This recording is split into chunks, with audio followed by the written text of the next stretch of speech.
morning. If you're expecting me to give this in German, I'm sorry. That's not in one of my skill sets. But I'm Chris Ferris. I'm an IBM Distinguished Engineer and CTO for Open Tech. I basically have overall responsibility for all of the open source and open standards work that we do at IBM. I help to set the strategy, and I also help to sort of manage both the consumption of open source as well as the contribution to open source from an IBM perspective. So I think it's probably safe to say that open source won the battle of how software is developed. It's been a bit of a balancing act between what's proprietary and what's open. I think there's still a certain amount of work to be done to get software companies like IBM and Google and so forth to fully embrace the fact that all of this open source, all of the source code should be open. The entire product should be open. But that'll come. That'll come. The recent announcement of IBM acquiring Red Hat for $34 billion, that's with a B, $billion, I think really sort of hammers home the fact that, yep, open source won. Red Hat is sort of the pure open source play that I think in the early days, everybody was scoffing, saying, well, it can't be done. You can't make money with open source.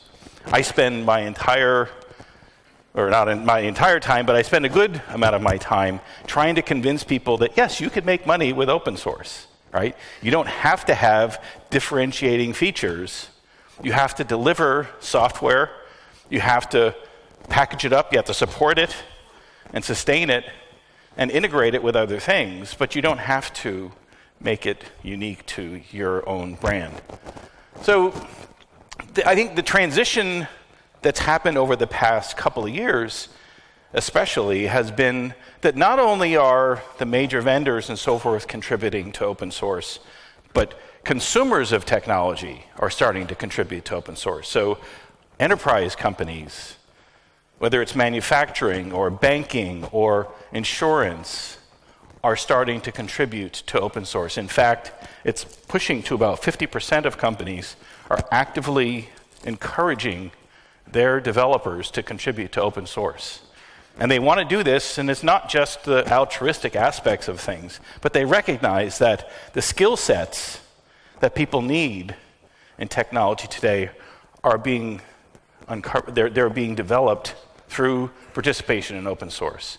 And the skilled engineers that they're looking for are working together side by side with the engineers that they put out and have working out in the open source communities. And that's a good way of hiring people. So open source won, but let's consider that the breadth of types of open source projects that there are. So I have this graphic here. It's furniture left by the side of the road. I don't know if they have that in Germany, but this is a good metaphor for the United States because people often put their sofa out on the side of and they put "Take me," right? And so it's free. You can have it. And you can have all the coins that are in the sofa, right? Those are yours too, right? And all the bugs and all the crumbs left from people sitting there eating potato chips while they're watching TV, that's all yours, all right? And there's an awful lot of open source out on GitHub, for instance, that's exactly that. It's just the equivalent of furniture left by the side of the road. Anybody can pick it up. It's yours. It's free. But it's your responsibility now, right? And that's great, but it doesn't really help you if that was a reclining sofa and the mechanism to recline the chair is broken. Well, you have to fix it. The person who left it by the side of the road isn't going to fix it for you, right? So when you're consuming open source, you have to consider the fact of the risk that whoever put it there in the first place may or may not be willing to support it, right? And so that can be a problem. So there's an awful lot of that. In fact, I think the vast majority of open source out on GitHub is of this nature, right? And that's okay. It's fine. It's a good thing. Somebody is I've solved a problem. I put it out there. I'm sharing that with other people. And if they want to take it, they can have it. And that's a good thing. I don't make the case that it's not a good thing. But my point is, when you pick up open source that's got a license like MIT or something like that, it says, here it is, it's yours, it's as is. I'm not going to help you. There's probably a likelihood that nobody's going to merge pull requests that get submitted against that. It's free software. The next kind of open source that we find is sort of either vendor or individual controlled software that's published. So, examples of this are like TensorFlow from Google, Redis. People familiar with Redis? Redis is a in-memory database that's basically maintained by a single individual, right? And sometimes we call this the benevolent dictator model of open source, where somebody is basically controlling what's going on. They're the architect. They're the one that's reviewing and vetting all of the contributions that may or may not come in, and they're exerting tight control over the architecture, over the feature set, and so forth. The release cadence is all controlled by either a single vendor or a single individual. Again, this can be a good thing, right? So you have Linux. Linux is the classic example of a benevolent dictator with Linus Torvalds. And Linus has been, he's been knocked down a peg lately, but he's done a really effective job of making sure that we have some architectural coherence, that the quality of the software that gets merged into the Linux kernel is of the highest quality, and he's cultivating a set of lieutenants at the Linux Foundation in the Linux kernel project to make sure that there's some sustainability associated with that. And that gets to my next point. And my next point is basically that, but with a single point of control, with a single vendor, with a single individual controlling a project, there's risk, right? So we talked about the risk attendant with, I'm just picking up some software and it's mine. If there's a vulnerability in there, like in OpenSSL with Heartbleed, and I'll get to that in a moment, is there going to be somebody there to fix it? No, but there's the other form of risk, which is, let's say I have a vendor-led software project in open source, and the vendor decides, from a budget perspective, or the business isn't going all that well, and they say, you know what, we're not going to do this anymore. And this has happened, right? It's unfortunate, but it does happen, right? So an example of this was Facebook with Parse. People familiar with Parse? Parse was a popular sort of developer platform for mobile. And Facebook decided one day, we're not doing this anymore. And so they just stopped contributing to it. And they didn't un-open source it or anything, but they basically now left everybody, and it was a very popular platform. But Facebook wasn't going to fund development of it. And now the community is sort of adrift. How are we going to manage this? And basically what happened, though, is that people that were using Parse then found something else. So Parse is now basically dead, right? I mean, it's still around, but it's not really the thing that it once was. And that's because the vendor just decided, you know what, I'm sorry, we're just not going to do this anymore. It's not in our financial interest to do so. There are other examples. Actually, one was undone recently, but Apple acquired the company that was building Foundation DB, and they un-open sourced it essentially. Now, again, the source code is still out there, but they're not maintaining it externally in open source anymore. They were bringing it internally. They eventually reversed that after a couple, 3 years. But again, the point that I'm trying to make here is that when you have single vendor control or single individual control, there's that risk that the individual, if Sebastian, the guy who's the maintainer for Redis, gets hit by a bus, he's the only one that understands that code base, right? There's not a whole lot of people that contribute to Redis. It's a very small set of individuals, and he's the one that knows everything about it. So if he gets hit by a bus, unfortunately, gets struck by lightning or what have you, It's very unfortunate, but it's also very unfortunate for everybody that's starting to take on a critical strategic dependency of the Redis platform, the Redis database. So the risk is something that I think we have to bear in mind when we think about just putting out something as open source that's controlled by a single vendor, because again, vendors are going to operate in their best interest. They're not necessarily going to be operating in the interest of the broader community. So at IBM, we think there's a better way. We think there's a better approach to how do you build software in the open? How do you build open source software? And we call this open governance. And the critical distinctions are, first of all, we pull together a community. It's not just single vendor. We have multi-vendor communities. And I'll give you some examples in a moment. But we have multiple, participants that are sponsoring and supporting the endeavor, right? Responsible licensing. So we choose a license that fits the needs of that particular community. Now, again, it could be GPL, but it's more likely to be Apache or Eclipse or one of the more permissive licenses. An acceptable and accessible commit process, right? Where we've published contributor guidelines, where we have a code of conduct, where we have an approach that basically invites people to come and contribute and tells them, here's the path to becoming a committer or a maintainer, as they're called sometimes. Creating a diverse ecosystem. We want to create projects that have multiple providers of that technology. If there's only a single vendor that's providing an offering, a production-grade offering to enterprises for a particular open source project, it's not really open source. It's proprietary software being developed with an open source license that says you can take this if you'd like.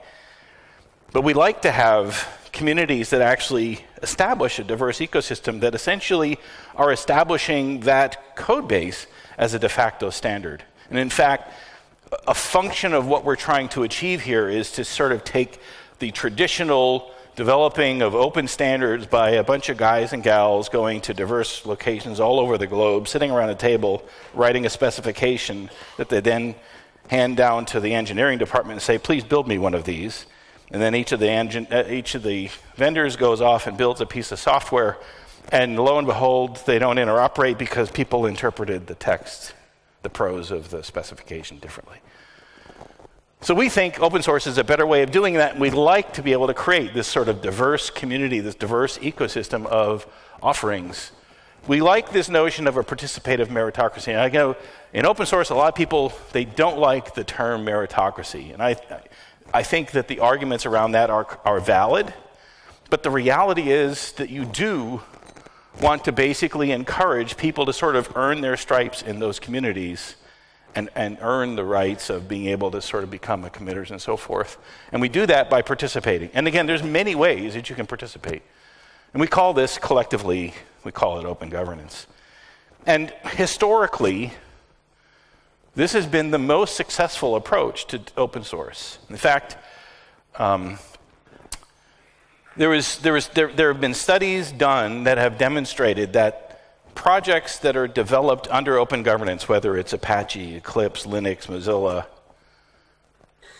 are orders of magnitude more successful than those that are not. Now, again, it's not black or white, but for the most part, those projects that have multiple stakeholders, multiple sponsors, a diverse community of contributors, those are the ones that tend to be the most successful, have the longest sustainability in the marketplace. And then you have to ask, well, why is that? Well, it's because of that. It's because of all of those things that they tend to be very successful. Now, so there's an awful lot of projects. So Apache was started, and again, this was interested in Sebastian telling me the history of how the w-jax conference, the w-jax brand came into being. There's Java, Apache, and XML. And I'm thinking back, and well, that's my heritage, right? I was at Sun Microsystems, and I did Java. I started working with John Bosak and some of the other people that invented XML, and I was working on XML and then web services and SOAP. But Apache was started back in the day as a place where we would provide an open governance framework to develop the Apache HTTP server, just one project. Today, there's over 300 projects at the Apache Software Foundation, and many of them have nothing to do with HTTP or the web. You know, we've got data analytics, Spark, you've got Cassandra, you've got Kafka, you've got all kinds of technologies being developed at the Apache Software Foundation today. A lot of them reach back to my own early days with the work that IBM contributed to the Apache Software Foundation around Xerxes and Xalen and a lot of the web services stuff that I did. Why is that? How did that happen? How did we go from just HTTP to more than 300 different projects? The reason that happened is because there's a governance structure that encourages this diverse, participative approach to developing these open source projects. And they nurture them, they cultivate them, and they encourage, in order to get past incubation, you need to establish a diverse community of contributions into that project. And so as a motivating factor, and then the governance structure itself allows that to happen. It creates what I like to call a safe place to innovate. Eclipse, a very similar situation happened. IBM created Eclipse, as I think many of you probably know, by contributing into it the initial Eclipse framework, the Java-based IDE. So we created a foundation, give it an open governance structure that was similar but a little bit different than Apache. And actually, it turns out that IBM was actually key in helping to establish that framework, that governance structure, the legal framework, the licensing for both Eclipse and Apache. So now we have at Eclipse, we're approaching 400 projects at Eclipse now, right? And many of them have nothing to do with IDEs or even Java. Right? There's projects that have nothing to do with Java going on in Eclipse. Well, why is that? It's because we created a safe place to innovate, a place where even the Oracles and the IBMs and the Sun Microsystems of the day could come, and despite the fact that they're fierce competitors, they could collaborate together in the open to collaboratively develop technologies related to Java and XML and various other technologies. Same thing with the Linux Foundation. The Linux Foundation was initially established with the function of providing a governance structure, multiple stakeholders to fund the development of the Linux kernel, to basically pay Linus Torvalds a salary, but also to ensure that he's cultivating a set of lieutenants that when he decides that he's going to retire, and that's going to come eventually, there's a tier of engineers that can step in and provide similar levels of architectural guidance and so forth for the project as it goes forward. And so the Linux kernel has been probably the most successful open source project ever. And it's because we put that governance structure around it. It's because we have multiple vendors contributing to that it's that successful. And again, the Linux Foundation also said, well, we've got this structure, it's working pretty well for Linux, let's open that up. Let's get others to contribute to it as well. And so now there's approaching 60 projects within the Linux Foundation, what they call collaborative projects, some of which we're working on. So who is paying, right? So the important thing to understand is that while we've created these safe places to innovate, it costs money. Right? It costs money for these organizations to exist, for them to have the marketing resources, for them to have the paying for the infrastructure to run the continuous integration and delivery of the various projects, to run the issue tracking and the web site, and potentially to have like a test environment that people can come and they can use to kick the tires for the various projects. That all costs money, right? And so we've created the sort of foundation structure for doing open source that ensures that we're providing that sustainable infrastructure around these things to make them real. So, at Apache, They've got different levels of sponsorship. Same thing with Eclipse and with the Linux Foundation. And there are others. There's OpenStack and Cloud Foundry, and there's tons of these things out there. I'm just using these as examples. But the important thing is the diversity of the sponsorship. Again, it's corporate sponsorship. So there's an awful lot of open source, as I mentioned, going back. That's just an individual writing some code and putting it out there, and maybe even, it's an act of love and, to nurture and cultivate some piece of software out in the open and have people use it. That's a good motivator. But the problem is, again, that we have software out there that people are starting to integrate, and if something bad happens, all of a sudden this has a viral effect. If you remember, there was an issue in Node community a while back where an individual got really upset with NPM, the repository for all of the Node modules that a lot of people use, and he decided to pull 11 lines of code. 11 lines of code. Turns out 11 lines of code were used in millions of projects. And all of a sudden, every one of those projects stopped working. And everybody freaked out because you can't just do that. You can't just take your thing out and make it not available. People are depending on that, right? Same sort of thing happened with OpenSSL. OpenSSL suffered from the Heartbleed vulnerability. Well, there were two engineers that were working on OpenSSL in their spare time. They both got real jobs, right, after they finished developing it. And they were only putting in sort of best effort to go in and submit patches and merge pull requests and so forth. And then we had Heartbleed. And we had to sort of, where are these guys, right? Who's going to fix OpenSSL? Because this is really bad. This is important. We have to make sure that it's fixed. So the Linux Foundation created a project called the Core Infrastructure Initiative. And again, we need to be able to sort of fund development around some of these critical infrastructures, especially from a security perspective, type projects, to ensure that we have somebody that's doing continuous integration, delivery, testing of the thing, that is funding development around it to ensure that somebody is going to fix the next Heartbleed vulnerability that comes along in OpenSSL. And it's not just OpenSSL. There's a number of different projects that are being worked on there. But the important point here is that we're funding essentially a community around that critical infrastructure software. So IBM, we have a long history in doing open source throughout the years. It starts back. In fact, IBM in many cases is somewhat responsible for the legitimacy, if you will, of using open source in the enterprise. Right? We indemnified clients that were using Linux back in the very earliest days against the set of suits that were ongoing around Linux that were essentially initiated by a fierce competitor in the northwest corner of the United States. Now they're very good open source people now, so we're not going to bash them too much.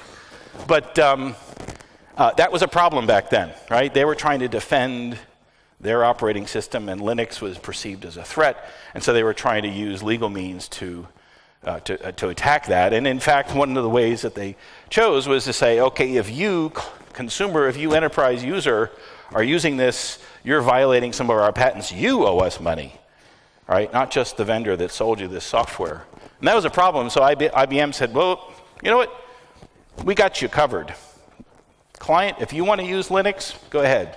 And if somebody sues you, we'll pay, right? And that sort of unleashed and legitimized the use of Linux in the enterprise. And that sort of fueled the whole motion. Open source had existed before then, but it wasn't really legitimate in the enterprise, and now all of a sudden it was. And that was an important step. And we helped to establish the Linux Foundation as well when that time came. We established with others the Apache Software Foundation. As I mentioned, we actually wrote the license and the governance structure for Apache initially. And we provided a set of engineers that went to work around the the Apache HTTP server and have been contributing there ever since. I mean, in fact, we've had somebody in the leadership in the Apache Software Foundation pretty much ever since the initial days as well, and we still have the president of the Apache Software Foundation in Sam Ruby. Again, I mentioned Linux, and again, similar kind of a situation where we recognize we need to make sure that Linus doesn't decide he doesn't want to do this anymore. This is too important. We need to build a foundation around this, and we also need to ensure that somebody is his boss, collectively, the community of stakeholders around the Linux platform, to make sure that not only is he paid, but that he also cultivates some lieutenants underneath them to make sure that we have sustainability going forward from this benevolent dictator type approach. Eclipse, I mentioned, same sort of thing. IBM created the Eclipse Foundation. We seeded it with a whole lot of code around the initial Java IDE framework. And that is, again, blossomed same sort of story as I mentioned before. Fast forward today, and there's an awful lot of work ongoing around cloud and big data and analytics. And in a lot of these cases, IBM is helping to encourage that the benevolent dictators around these various projects actually bring them under open governance, because we believe that's the best way of ensuring sustainability of some software. And if IBM is going to take on some project as like Cloud Foundry, as an example, as a critical component of our infrastructure, we want to make sure that it's not just going to get dropped on the floor sometime. We want to make sure that it's got some legs underneath it, and it's going to be around for a while. And so we work with the Pivotals of the world and the Rackspaces and so forth to ensure that, let's bring this under open governance. Let's get some friends and family in here and collaboratively develop this platform so that we all benefit from it. And we establish essentially a de facto standard around it. And we've been doing that for quite a while now. We like to develop what I would consider to be, these centers of gravity around key technologies, right? Build that ecosystem, that community around these technologies, establish skill sets around them, right? This is what makes a piece of software successful, is by doing this sort of center of gravity approach. And the way that we go about, we have sort of an approach to how we engage with open source. Now, in many cases, we're coming in from the outside, and so initially we're helping out by writing code, fixing bugs, helping improve the documentation, doing translation, helping to build the community, helping to market the thing. We're not necessarily trying to take over from an architectural perspective, but we want to make sure that we start helping out in ways that benefit the community and help to create those communities. And so we do an awful lot of that. The unfortunate, it's funny, every year they have the Octoverse report. It comes out and says, oh, Microsoft is #1 in open source. Well, okay, I got news for you. No, they're not. It's actually Google or Red Hat, depending on how you want to measure things. And IBM is like 3 or 4, right? Microsoft is further back in the pack in terms of contribution, in terms of writing code. They're back there. The problem that IBM has is we're doing so much of it, it's a little bit diluted. And so you don't see it. We're sort of like that invisible, layer of, we're helping get stuff done behind the scenes. But we also do an awful lot where we're, instead of publishing something as open source and putting it under the IBM GitHub, we actively initially send it and we contribute it to Eclipse, like we did with OpenJ9 recently, or to Apache, as we did with SystemML and Tori, right?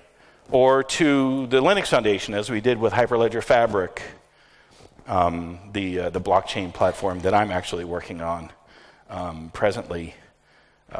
Xerxes, remember Xerxes? Again, the XML heritage of w-jax. Xerxes was an IBM contribution into Apache that provided XML parsing. It's in almost every XML parser. You probably don't even know that. But it was that important back in the day. It's probably still critically important. But IBM, it wasn't IBM Xerces, it was Apache Xerces. We said, we need to make sure that this is open, put under open governance. We're going to contribute like heck to it, as we're doing with Hyperledger Fabric. But we welcome people to come and join in the fun. Recently, a project called Qiskit. Qiskit is our quantum computing SDK.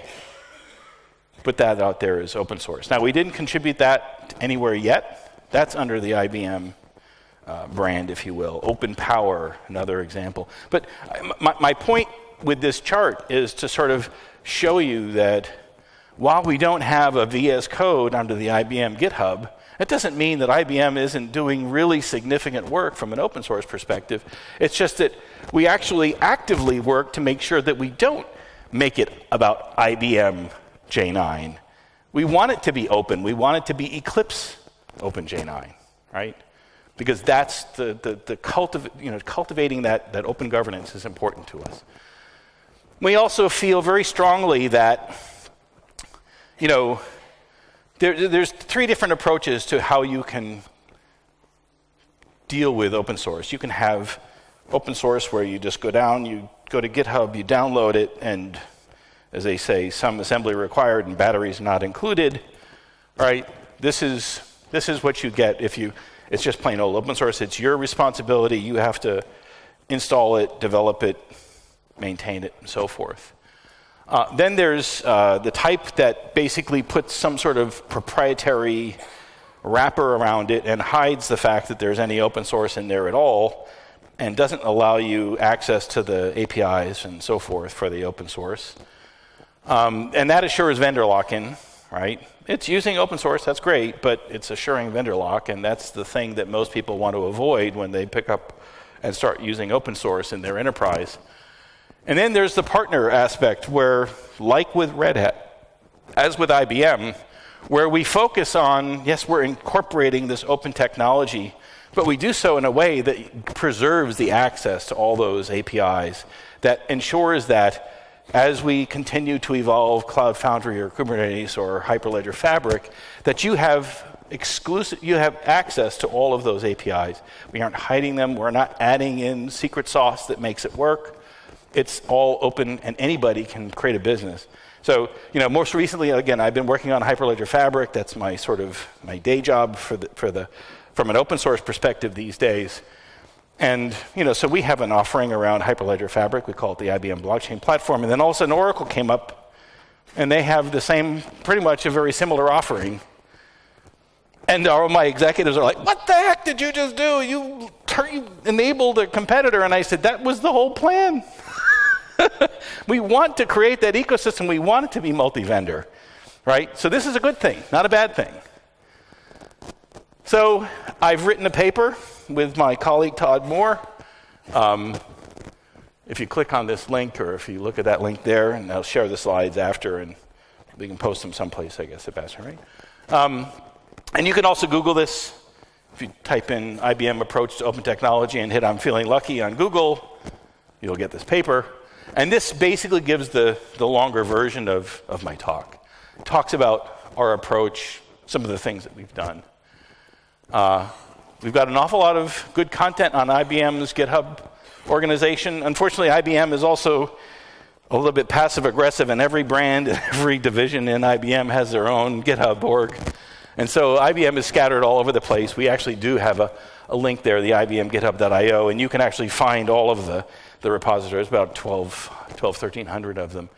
And I don't want to forget to mention developer.ibm.com. We have a booth in the corner back there with our developer advocates. And we've been sort of working on this approach to integrate into our developer advocacy an aspect of open source into all of that. In fact, all of the content that we develop for our developer advocacy program is all open source as well. So I would encourage you to visit with Nicholas and Thomas and the others at the IBM booth. And that's my talk, and I'm sticking to it. So thank you very much.